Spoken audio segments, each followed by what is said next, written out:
Hello viewers, இன்னைக்கு நம்ம பார்க்க போகிறது ப்ளீச் எபிசோட் 62 பார்ட் 2.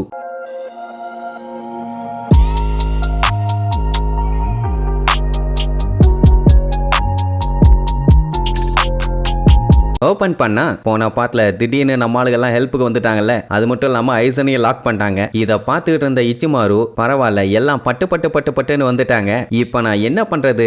சரி ஓகே, எல்லாத்தையும் காலி பண்ணிடலான்னு சொல்லிட்டு அட்டாக் பண்ண ரெடி ஆவான். அப்பந்தான் ரங்கிக்கு வந்து அவன் கையை லாக் பண்ணி கழுத்துல கத்திய வச்சிருவான். ஸோ அடுத்தடுத்து இப்போ ஆளுங்க வர ஆரம்பிச்சிட்டாங்க. உடனே இச்சிமாரு, என்னைய மன்னிச்சிருங்க கேப்டன், கடைசியில நானும் மாட்டிக்கிட்டேன்பா. யோரோய்ச்சி பார்த்துட்டு, அவ்வளோதான், நீங்க மாட்டிக்கிட்டீங்க, இனி இதுக்கப்புறம் நீங்க தப்பிச்சு போக எந்த ஒரு வழியும் இல்லை, ஒழுங்கு மரியாதையா சரண் இல்ல கழுத்தை ஆப்பிள் மாதிரி கட் பண்ணிடுவேன், இப்போதைக்கு உன்னால ஓட மட்டும்தான் முடியும் அப்படின்னு சொல்லிட்டு இருக்கும் போதே அங்க ஷுன்சுய், ஜூஷிரோ, நனவோ அப்படின்ட்டு அடுத்தடுத்து எல்லாருமே அங்க வந்துருவாங்க. ஏன் இவங்க எல்லாரத்தோட ஹெட் யமமோட்டோவும் அங்க வந்துருவாரு. சரி, ஒரு வழியா எல்லாத்தையுமே கத்தி முனையில லாக் பண்ணியாச்சு. அவ்வளவுதான், சோலி முடிஞ்சுன்னு நினைக்கும் போது ஐசன் சிரிச்சுட்டு இருப்பான். ஏன்டா இங்க என்ன காமெடி ஷோடா நடத்திட்டு இருக்கோம், என்ன வெங்காயத்துக்கடா சிரிச்சுட்டு இருக்கேன்னு கேட்டா, என்னைய மன்னிச்சிருங்கப்பா, டைம் ஆயிருச்சுமா. யுரைச்சிக்கு புரிஞ்சு போச்சு. உடனே சூஃபேங்க இவனை விட்டு தள்ளிப்போ அப்படின்னு எதுக்குன்னு அவன் ஷாக்ல இருப்பான். அடுத்த செகண்ட் மேல இருந்து கியூ மாதிரி ஒரு ஃபோர்ஸ் வந்து அவனை கவர் பண்ணும். நல்ல வேலை, ரெண்டு பேருமே அதில் மாட்டாம எஸ்கேப் ஆயிருவாங்க. அந்த பவர் பாத்தீங்கன்னா மேல இருந்து வந்திருக்கும். எல்லாத்துக்குமே ஷாக்கு, இது எப்படி பாசிபிள்னு. அந்த டைம் தான்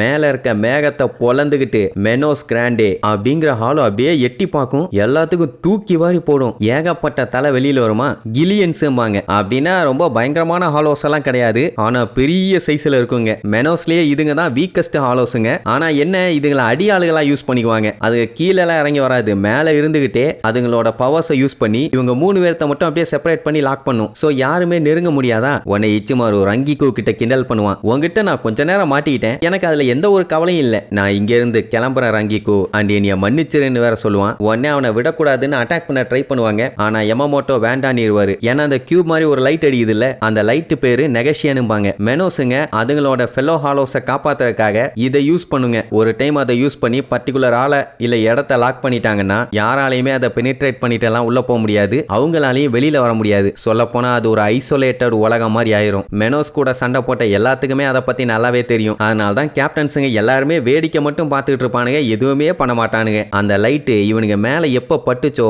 அவ்வளவுதான், அதுக்கப்புறம் இவனுங்களை பிடிக்கிறதுங்கிறது வாய்ப்பே இல்லாத காரியம். அந்த டைம் கொமமுராக்கு செம கடுப்பாகும். டோசனை பார்த்து, எங்க போற, கீழே வாடா டோசன், என்ன நடக்குதுன்னு எனக்கு சுத்தமா புரியல, நீ எதுக்காக சொல்றீப்பறானே, செத்து போன உன் ஃப்ரெண்டுக்காக இல்லையா, ஏதோ நீதி நேர்மை நியாயம்னு பேசிட்டு இருப்பியே, அதெல்லாம் எங்க போச்சு அப்படின்ட்டு நாக்க கட் பண்ற அளவுக்கு அவன்கிட்ட கேள்வி கேட்பான். அவன் என்னடானா, நான் உங்ககிட்ட முன்னாடியே சொல்லிட்டேன் கொமமுரா, ரத்தம் நிறைய செதறக்கூடாதுன்னு தான் நான் இந்த பாதையை சூஸ் பண்ணியிருக்கேன். என் முடிவுல எப்பவுமே ஜஸ்டிஸ் இருக்கும், நான் எதை பண்றனோ அதுதான் ஜஸ்டிஸ், அதெல்லாம் உனக்கு சொன்னா புரியாதுங்கிற மாதிரி போயிடுவான்னு வைங்க. கொமமுரா இன்னும் கத்திட்டே தான் இருப்பான். அந்த டைம் ஜூஷிரோ ஐசனை பார்த்து, நீ மெனோஸ் கூட சேர்ந்துட்டியா, எதுக்காகன்னு கேட்பான். எல்லாம் உச்சத்துக்கு போகத்தான்பா, ஏன் அந்த அளவுக்கு கீழே வந்துட்டியா அப்படின்ட்டு நக்கலா கேட்பானா. உனக்கு ரொம்ப வாய் அதிகமாயிருச்சு ஜூஷிரோ, யாருமே பிகினிங்ல இருக்கும்போது டாப்புக்கெல்லாம் போக மாட்டாங்க, அதை முதல்ல புரிஞ்சுக்க. நீயா இருந்தானே நானா இருந்தானே, ஏன் கடவுளா இருந்தாலுமே இதான் நிலைமைங்கிற மாதிரி சொல்லிட்டு அப்படியே ஐசன் அவன் கண்ணாடியை கழட்டி உடைச்சிட்டு ஹேர் அப்படியே பின்னாடி இழுத்து விடுவான். இப்பதான் வில்ல லுக்கே வரும். இவ்வளவு நேரம் பால் டப்பா மாதிரி இருந்திருப்பான். நான் ஹெவனோட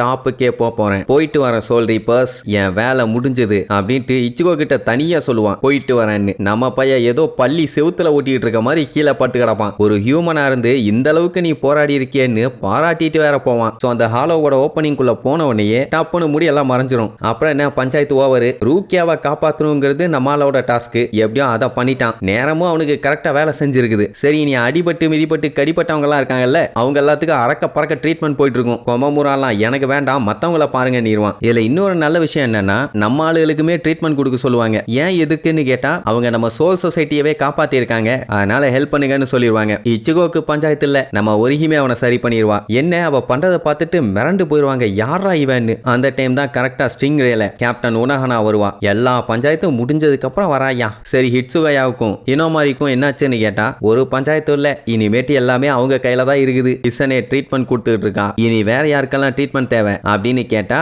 இச்சிகோவுக்கும் கேப்டன்ஸுக்கும் பாங்க, அவனுக்கு தான் ஆல்ரெடி ட்ரீட்மெண்ட் போயிட்டு இருக்குது. அங்க பியாக்குயா குச்சிகியோட நிலைமை தான் கொஞ்சம் மோசம். டைரக்டா குத்து வாங்கியிருக்கான்ல, அதனால அவனுக்கு பயங்கரமா ட்ரீட்மெண்ட் போயிட்டு இருக்கும். அந்த முடியாத சிச்சுவேஷன்ல கூட அவன் ரூக்கியாவை கூப்பிட்டு அவகிட்ட கொஞ்சம் பேசணுமா, ஏதோ முக்கியமான விஷயத்த அவகிட்ட சொல்லணுமாமா. இதை கேட்டவொன்னே அவளுக்கே ஷாக்கு. ஏன்னா இந்த அளவுக்கெல்லாம் அவன் மரியாதை கொடுத்து அவகிட்ட பேசினதே இல்லை. ஏ சீ போ வா, இப்படிதான் இருக்கும். இப்போ கொஞ்சம் டீசெண்டா கூப்பிட்டு பேசுறான். அதாவது ஒரு 50 வருஷத்து பழைய கதை ஒண்ணு இருக்குது. 50 வருஷமோ அப்படின்னு பார்க்க வேண்டாம், 50 வருஷம் தான். அந்த வருஷம் எந்த வருஷம்? 50 வருஷத்துக்கு முன்னாடி இருந்த அந்த வருஷம். அதாவது பிளாசம்ஸ் எல்லாம் பூக்குறதுக்கு முன்னாடி நம்ம பியாக்குயா குச்சிகியோட ஒய்ஃபான ஹிசானா இறந்து போயிட்டா. அவ பாத்தீங்கன்னா நம்ம ரூக்கியா மாதிரியே இருப்பான். அதனால தான் இவளை என்ன பண்ணியிருக்காங்க, குச்சிகி ஃபேமிலியில ஒரு மெம்பரா ஜாயின் பண்ண வச்சு நம்ம குச்சிகிக்கு தங்கச்சி ஆகிட்டாங்க. இப்படித்தான் ரூக்கியா கிட்ட விஷயத்த சொல்லியிருப்பாங்க. ஆனா இது உண்மை இல்ல. ஹிசானா வேற யாரும் இல்ல, ரூக்கியாவோட அக்கா. இதை கேட்டவனே அவளுக்கு பயங்கரமா ஷாக் ஆயிரும். அதுக்கப்புறம் தான் அவளோட கதையை தெளிவா சொல்லுவான். அதாவது ரூக்கியாவும் அவ அக்கா ஹிசானாவும் ஹியூமன் வேர்ல்டுல செத்து போயிட்டாங்க. அதுக்கப்புறம் இவங்க இருந்த இடம் 78th டிஸ்ட்ரிக்டான சவுத் ஏலி ருக்கோங்காய். அங்கேயுமே பாத்தீங்கன்னா கம்ப்ளீட்டா வருமா தான். அங்கெல்லாம் சட்டத்திட்டம்னு ஒண்ணுமே கிடையாது. அங்கேயுமே ஹிசனா கை குழந்தையா இருந்த ரூக்கியாவை தூக்கிட்டே சுத்துவா. சாப்பாட்டுக்கு பஞ்சம். சோ வேற வழி இல்லாம என்ன பண்ணிட்டா, சின்ன குழந்தைன்னு கூட பார்க்காம அங்க ஒரு ஓரமா வச்சுட்டு அங்க இருந்து எஸ்கேப் ஆயிட்டா. அந்த டைம் அவளுக்கு என்ன பண்றதுன்னு தெரியல, அதனால அப்படி பண்ணிட்டான். அதுக்கப்புறம் நிறைய விஷயங்கள்லாம் நடந்து பியாக்குயா குச்சிகிக்கு ஒய்ஃப் ஆயிட்டான். அப்புறம் தான் அவளுக்கு தப்பு பண்ணிட்டோம், அதாவது அவளோட சிஸ்டரை இப்படி விட்டுட்டு வந்தது தப்பு அப்படின்னு தெரிஞ்ச உடனே தேடாத நாள் இல்ல, ஒரு நாள் விடாம தேடி இருப்பான். எங்கேயுமே நம்ம ரூக்கியாவை கண்டுபிடிக்க முடியல. அதுக்கப்புறம் அவளுக்கு லிங்கரிங் இல்னஸ் அப்படிங்கிற ஒரு நோய் வந்து இவங்க மேரேஜ் பண்ண 5வது வருஷம் செத்து போயிட்டான். ஆனா அதுக்கு முன்னாடி பியாக்குயா குச்சிகி கிட்ட ஒரு சத்தியம் வாங்கியிருப்பான். என்னன்னா, எப்படியாவது இவளோட தங்கச்சியை கண்டுபிடிச்சு நான் தான் அவளோட அக்கான்னு மட்டும் சொல்லிடாதீங்க, அப்புறம் என்ன ஹேர் ஆயிலுக்கு அவளை கண்டுபிடிக்கணும்னு கேட்பீங்க. வேற ஒண்ணும் இல்ல, அவளை கண்டுபிடிச்சு இவனோட சிஸ்டரா அவளை பத்திரமா பாத்துக்க சொல்லி அவ கேட்டிருப்பா. ஏன்னா அவ தங்கச்சி அவ விட்டுட்டு போயிட்டால, அது அவளுக்கு குற்ற உணர்ச்சியா இருக்குது. அவளை என் தங்கச்சின்னு சொல்ற அருகதை கூட எனக்கு இல்ல, ஆனா அவ உங்களை அண்ணான்னு கூப்பிடுற அந்த பாக்கியத்தை அவளுக்கு கொடுங்க. அண்ட் என்னைய மன்னிச்சிருங்க, கடைசியில உங்க தலையில இவ்வளவு பெரிய சுமையை ஏத்திட்டனே கோபால் கோபால். இந்த 5 வருஷம் உங்க கூட வாழ்ந்த வாழ்க்கை ஒரு அழகான கனவு மாதிரி இருந்துச்சு அப்படின்னு இந்த விஷயத்தெல்லாம் சொல்லி சத்தியம் வாங்கிட்டு அழுதுகிட்டே செத்து போயிடுவான். அடுத்த ஒரு வருஷத்திலேயே ரூக்கியா குச்சிகியை நம்மளால பார்த்திருப்பான். அதான் சோல் ரீப்பர் ஆகணும்னு ட்ரைனிங்க்கு வந்திருப்பான். அப்புறம் என்ன, உடனே அவளை குச்சிகி ஃபேமிலியில ஒரு மெம்பரா சேர்த்திட்டான். ஆனா பஞ்சாயத்து என்னன்னா, இவ ருக்கோன் டிஸ்ட்ரிக்ட சேர்ந்தவ, அவளாலெல்லாம் ஒரு நோபலா ஆக முடியாது. அது இங்க இருக்க சட்ட திட்டங்களுக்கு எதிரானது. ஆனாலுமே பியாக்குயா விடல, எல்லாத்தையும் எதிர்த்து தான் அந்த விஷயத்த பண்ணிட்டு இருந்திருப்பான். ஹிசனாக்கு சத்தியம் பண்ணி கொடுத்திருக்கானே, அதை நிறைவேற்ற வேண்டாம் அதனால. ஆனா அந்த நாட்டோட சட்ட திட்டத்தை அவன் பிரேக் பண்ணிட்டானே. ஆனா அதுல இன்னொரு பஞ்சாயத்து இருக்குது. இந்த நாட்டோட லாப நான் ப்ரொடெக்ட் பண்ணுவேன் அப்படின்ட்டு அவங்க அம்மா அப்பா முன்னாடி உறுதிமொழி எடுத்திருப்பான். பட் இப்ப மீற மாதிரி ஆயிடுச்சுல்ல, பரவாயில்ல, இந்த ஒரு டைம் மட்டும் என்னை மன்னிச்சிருங்க, இனிமேட்டு இந்த மாதிரி தப்பு நடக்கவே நடக்காது, நான் லாவை ஃபாலோ பண்ணுவேன் அப்படிங்கிற மாதிரி சத்தியம் பண்ணியிருப்பான்னு வைங்க. இப்போ அட் அ டைம்ல இவன் 2 சத்தியத்தை காப்பாற்றணும். ஒன்னு அவன் ஒய்ஃபுக்கு பண்ண சத்தியம், இன்னொன்னு அவங்க அம்மா அப்பாவுக்கு செஞ்சு கொடுத்த சத்தியம். சரி, எல்லாம் நல்லா தானே போயிட்டு இருக்குது, இனி என்ன பஞ்சாயத்துன்னு கேட்டீங்கன்னா இருக்குது. இப்போ தான் அடுத்த பஞ்சாயத்து. அந்த ஐசன் என்ன பண்ணா, சென்ட்ரல்ல இருக்க எல்லாத்தையும் போட்டு தள்ளிட்டு குச்சிகிய புடிச்சு போட்டு தள்ளணும்னு சொல்லி அவனுக்கு ஆர்டர் போட்டானுங்கல்ல.